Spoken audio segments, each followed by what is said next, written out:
Greetings and salutations, everyone. Once again, my name is Daniel, and I am here to talk and help and guide people on their creation of characters in different tabletop role-playing games. Again, I'm starting with Pathfinder 2nd Generation, but everything's available to whoever wants it. So, as I was saying here, there is a big problem that people tend to have when they are making characters for tabletop RPGs, and that's typically that they do not feel creative or special or good enough to be able to make a good cohesive background, or they just don't care. They're too lazy and they don't really want to bother with all the niceties that a DM would like when they want a character to have a good background before they start a campaign. One of the things that is a very old tool now, but that was actually created a long time ago in Pathfinder First Edition, was a random background generator. Many people don't know about this, and I typically find that this tool is extremely useful for any system, whether using 5e, Pathfinder 2nd Edition, Pathfinder First Editions, or any other system that you really want. You can kind of make this system work for yourself. Now, on the Archives of Nethys, or Nethes, I'm not particularly sure how we pronounce this, a wonderful little god of magic, um, there is this wonderful tool that will automate a background generation for you. I will talk about more in a second about what this actually looks like on the D20 website. It will give us a little bit more information about what it really looks like and how all these rules are done. But you can go ahead and use this website right here to generate your own setup. Again, this is under the Archives of Nethys, First Edition, Random Background Generator. You can see the website is right up here. So all you have to really do is just, if you're being really lazy and you don't want to think about this, select what your character is going to be. You can have male, female, transgender, or genderqueer. This is an older system, so it doesn't have as many of the pronouns and other definitions people have nowadays. Just choose whatever one you want. I'm going to choose female here for setup. We are going to be choosing a race. Now, there's a lot of races in First Edition Pathfinder. And some of them will have correlations, one-to-one with Pathfinder 2nd Edition or with Pathfinder, with Dungeons and Dragons 5th Edition. So just choose one that's appropriate for you. For example, Tiefling is universal in both Pathfinder 1st Edition, Pathfinder 2nd Edition, and in 5th Edition. But you might find other ones. Tengu, it'd be the bird people in 5th Edition. Suli is a magical elemental person.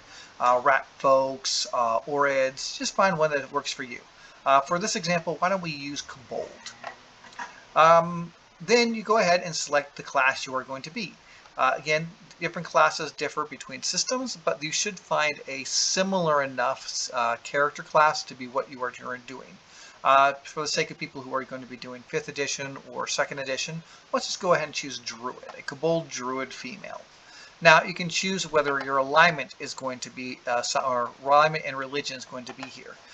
You can choose that. I would typically just say Command allows all alignments unless your DM decides that you will not have an evil alignment person.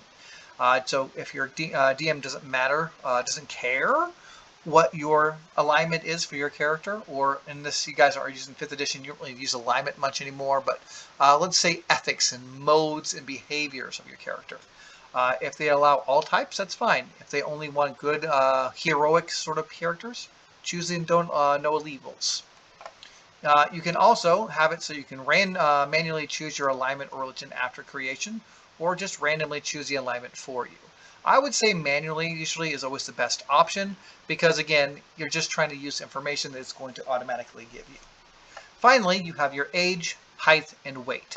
Age, height, and weight of your character can be rolled randomly for you. I would go ahead and randomly roll because it's going to give you a good idea of what the race's typical height could be for your gender. Sometimes there's a difference between the males or females just because of a mathematical system. But if you don't like that sort of thing, look at the charts for your different race and go from there. And once you have all these factors put in, go ahead and just generate the background. It's nice, quick, and simple. Let's go ahead and see what our Kobold female would look like.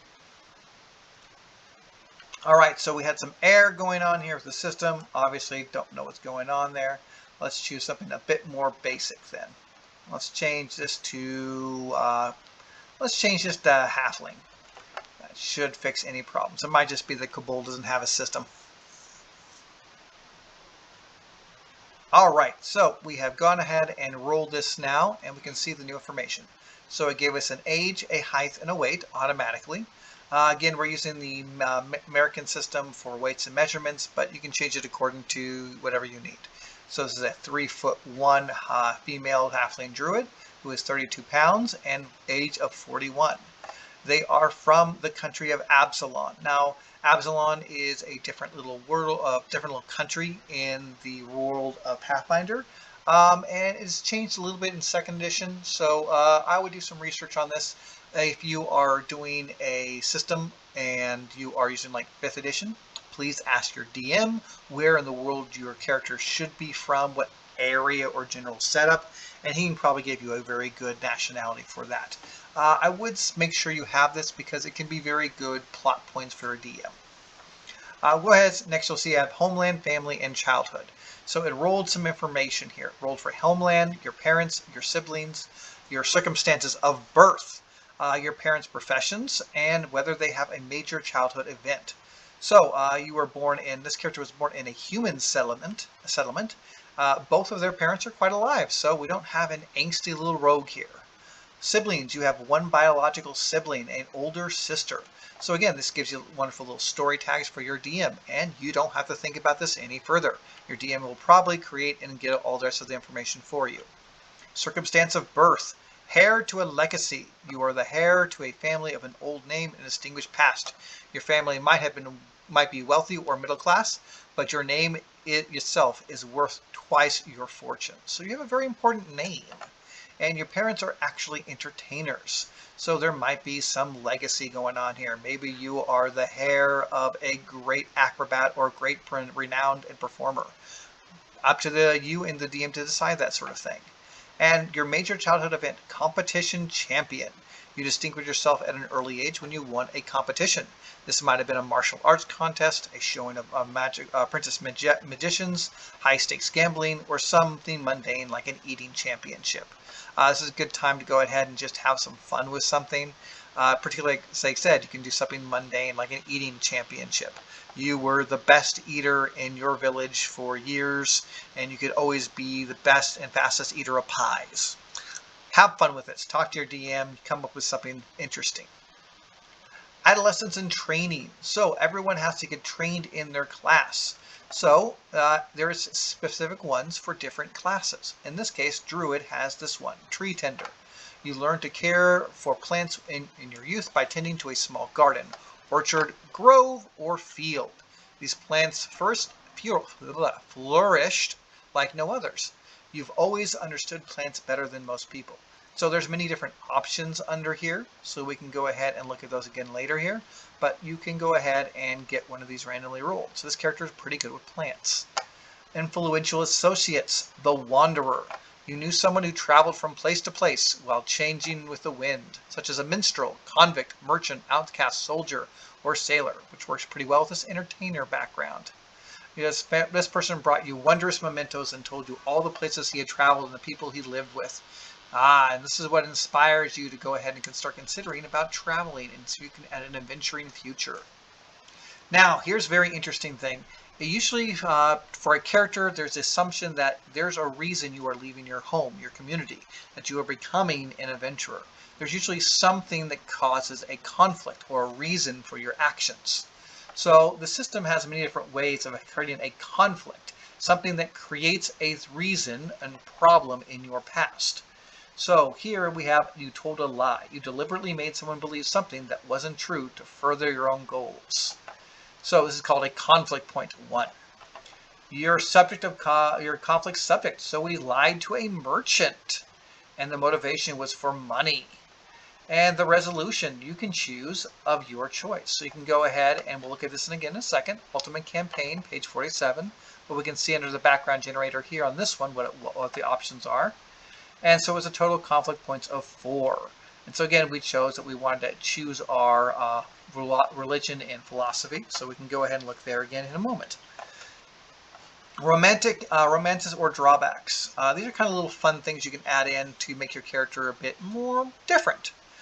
So the romantic relationship. There are several inconsequential relationships. You have had many lovers, but no long-lasting, meaningful relationships. This will be a great little tool. Your DM can go ahead and have someone you had a dalliance with that you meet along your adventure.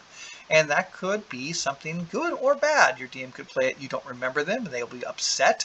Or maybe it's just a wonderful little happenstance, you meet again and something re-nurtures. You never know. Drawback, power. Now drawbacks are a optional option with these backgrounds, and they can be something you go ahead and just decide on. Drawback for this one was power, though. You long for the ability to influence the world around you, whether that's as small as a village or large as a plane of reality. I personally think this is a fantastic drawback for a character to have. A flaw, if you will, especially when we have to look at their circumstance of birth, with people looking them to be a heir of a legacy. So they have a goal, a dream that they must achieve, and they need power to achieve it. It creates a great little character, background, story, and information that's really fun to think about. How would you play out a character who is expected to become a great hero or a great person? And how would they do it? What drawback might they have? This person longs to have power to do so. Creates a wonderful little story. Now, this is something that is unique to the Pathfinder system, so particularly Pathfinder 1. There were these things called traits, but also feats, that were basically optional things that a DM could add into your campaign as things you could add, or they were feats that you had to have requirements or have background or story or events to happen. Something happened in game or something happened in your background. So these were different ones. Child of the street, devotee of the green, influence, rich parents, talented, well-informed, worldly. And so they created different things. Story feat were the most interesting, where they create this goal or aim for your character. They were kind of poorly implemented, but they can be something that you and your DM talk about and create if you want to bring up one of these ideas. There's quite a few good story feats in Pathfinder 1st Edition that any DM, whether it's for 5th Edition, 2nd Edition, or any other system, could use to create these goals and agendas for your character. So something to think about. Now, this was an automated system that was randomly generated for whatever you want. I could make this for a male. I could make this for a, let's just say, human for a quick, easy system. And I could make this character a fighter. Let's do a fighter. Quick, easy, generate the background, and we'll see that we generate a whole new system. And now we have a whole new one, a 16-year-old male who's 6'1". He is from the area Grundy. His nationality is other planes and dimensions. So again, it creates these really quick, easy story characters. And you don't have to think about this. Here again, they have lots of, again, the childhood events can be quite interesting. This one, you have died, or you became so close to death that you actually walked the realm of life and death. So this creates a really interesting situation. For example, I've actually seen this sort of background being used recently in the newest season of Critical Role, where we have one of the characters who has actually died once already in their life, and they are now walking the life again as a kind of living undead character. So that's a wonderful, interesting background, and again, we can see an example of that very sort of truth, very sort of background idea right here. So again, talk to your GM, work with ideas. This system is very quick and helps you create cool story ideas without having to think about or really develop your own to heavy degrees. Now, to understand how this actually works, let's take a look at this other site. This is D20 PFSRD. I just call it D20's website. It's a fantastic website that gives us tons of information, all for free, about Pathfinder. Again, publicly available information. They're not doing anything illegal. But this one talks more about how the background generator actually works. Let's say you are a person who does not like automated systems, and you actually want to have some more choice and control of what your background looks like, but you still want something to help guide you along the way. Well, this website will actually show you all the steps that happen by order as it rolls through that system that we were just looking at right here. So it shows you here the tables 4 different races. So here's for the dwarf, here's for elf, here's for gnome, here's for halfling, or half elf, here's for half orc, here's for the halflings, and you can see it'll tell you about where they could come from. So for example, the half elf, they have a, if it rolls a 1 to 25, you'll be raised in an elven homeland. If it was 26 to 75, notice that it's a much higher chance, you end up in a human homeland. If it rolls a 76 to 95, you were born in a forest. And if it was 96 to 100, you have a very unusual homeland. And there's a table for unusual homelands. It'll give you can see the chart here for your parents. And you'll notice that it has a chart for siblings. Different races will have different amounts of siblings that tend to occur. Typically, some races, especially the elves and such, they don't have many. They're not known for producing many children, and so we tend to have smaller amounts. But some will have larger amounts. I believe for humans, or excuse me, here we go, orcs. We can see on half orc, 1 to 6 is a 1d6 plus 1 orc siblings. So we're going to see that this person could have quite a few childhood siblings. So we can have lots of different brothers and sisters on this race. Again, it's all up to you. So if you want to manually roll these situations for your elf, for your human, or whatever else, or whatever is a similar close enough facility, you go ahead and can roll in the system, and it will help you quickly find information and solve your quick character background. Now we can go down here after the race ones. Again, if you are also a sibling, you might have an adopted race. Some of these produce an adopted sibling, and adopted siblings can be all of the races of Pathfinder. But again, you could roll it or make a chart specific to your system, whether using 5e, Call of Cthulhu, or something else. Again, here's the unusual homelands. Unusual homelands, you can see, covers a lot of different things. Notice that even at 96 to 100, it could be your homeland could actually be a whole nother plane. This creates a cool little backstory ideas and different situations. So that's pretty cool. Then we have circumstance of birth. We can see the full chart right here. You can see it's a very big chart. Let's shrink this down a little bit. So with 0 to 40, we have a lower class birth, all the way to omen. You are an ill omen, and your birth is a sign of dark times ahead. Or maybe you are a prophesized birth if you roll a 98, and people have been saying that you would come for thousands of years. And it can be a very interesting sort of storyline. Left for dead, heir to a legacy, cursed birth, born into bondage. Lots of very, very interesting backgrounds. Again, talk to your GM if you're not sure if something's okay.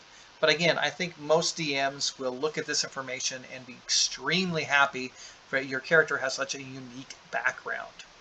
Your parents can be any of these systems here using this system, but if you want, again, create your own chart using this, you're freely available. Let's say you don't want to have yeomans or thieves in your background and you replace it with some other profession. Totally okay.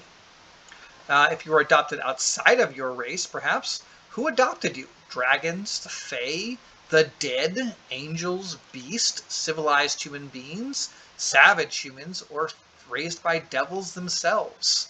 So this can be quite an interesting sort of background choice if you want to decide outright they just want to be different from the normal person. I let you roll and quickly create your own little story. If you're of nobility, by chance, it's a very rare chance, but if you are nobility, it can tell you what type of nobility you are. Your GM will probably have a problem if you want to be the regent of a kingdom, unless he is directly involved in the creation of your story. So I would be very careful with that one. But it is something to think about. If this occurs, your GM and you can probably talk together about this section. What type of noble are you? Background childhood. Again, we saw that when we saw 2 examples of when somebody had died and somebody won a champion, right? So we can see all the different background sort of major childhood events that can occur here. And they all create really unique, interesting stories. Personally, my favorite is 86 to 90, ordinary childhood. Nothing happened. You had a nice, boring childhood. Sometimes people are just normal. It would be quite interesting, and I would love to roll a rogue who has an ordinary childhood with loving parents who just wants to get along and sometimes has trouble stealing things. If you have crime or punishment, it gives you information about what sort of thing you have done. Were you an adulterer, arson, burglary, heresy, a minor offense, a murderer? All these sort of things. What happened and how were you beat and how were you harmed by your punishment? These sort of things can create wonderful backgrounds. Adolescence and training. So again, that we saw that earlier, depending on your background, it'll change what sort of background you have. They have one for each of the classes. This is a very long list, but as you can see, they have quite the long list for each class to help create an interesting background for you. Barbarians, bards, so on and so forth. We'll roll down to the bottom of this because it's not really super important. You can just look at a particular class if you're interested in doing more. Right. And influential associates. So almost always there is some sort of mentor in any character's background. This goes back to the standard hero's journey, where a mentor tends to lead our protagonist down a road of adventure and suspense. So this gives us a very long list of different types, all the way from hunter to a lover to the boss to an academic, a dead person, a wanderer, the crafts person, or just a very well-connected friend. Again, we get our little conflict chart here, which tells us about our type of conflict that we had when we were growing up, and probably about, it's probably 13, 14, 15, and what sort of conflict did we have. And then who was the subject of our conflict, and then how did the conflict affect us, and how did you resolve your conflict. It'll help it give us a list of deities, it gives us some alignment options, tells us about our relationships that we might have had. If you do not like this one, feel free. Some people do not like having relationships in their D&D, and there is no reason you have to have this section. Finally, this is what I think is the most interesting part and useful part of this system. There is the relationships with your fellow adventurers. Adventurers. Notice that we have this chart. This chart can be rolled by everyone at the table, and it can help us understand how did we meet each other. So I would just basically start your table, whether it's digital or online, have everyone roll a 1d100. How did they meet the person? And go in order. So choose one person, the next person follows them, and that is how they met that person. The person then rolls to see how they met the next person, and go around until you've done the whole table. If you don't like it or it doesn't make sense based on what happened previously with the rolls, you can re-roll or just choose a different option.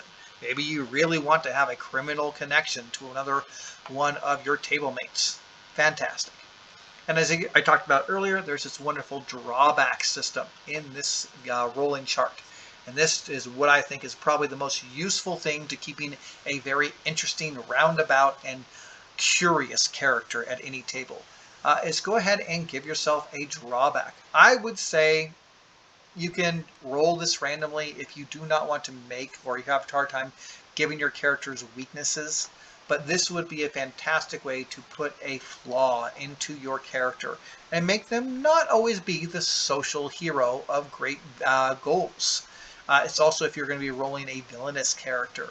This is a fantastic chart for a DM of an NPC or a big bad villain. What is the drawback? What is the flaw in this great villain's behavior? Maybe this villain is driven by religion.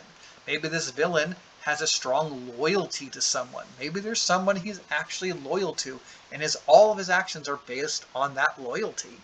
Maybe this person has a look at the future, and they've seen a glimpse of the future, and now they're worried and concerned, and they're behaving a certain way.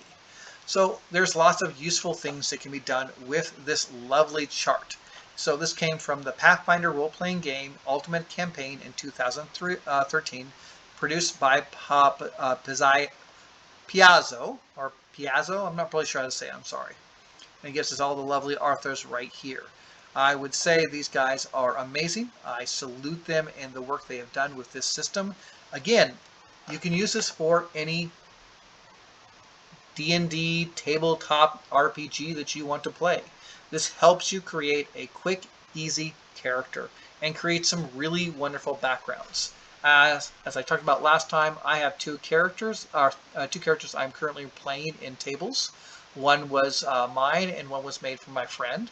Both of the characters' backgrounds are built off and using this system, and they have led to really wonderful, interesting things. I highly suggest you guys take a look at it, and I hope you guys are doing fine and well for the rest of the day. Thank you very much for joining me. I will talk about actually rolling these characters on Monday. We'll be starting our first roll on making some random characters using the Wanderer's Guide system that has been built by this lovely, lovely person who has created it, Quasar. And we will talk about that again next time. Take care, everybody. Hope this helped you. Bye.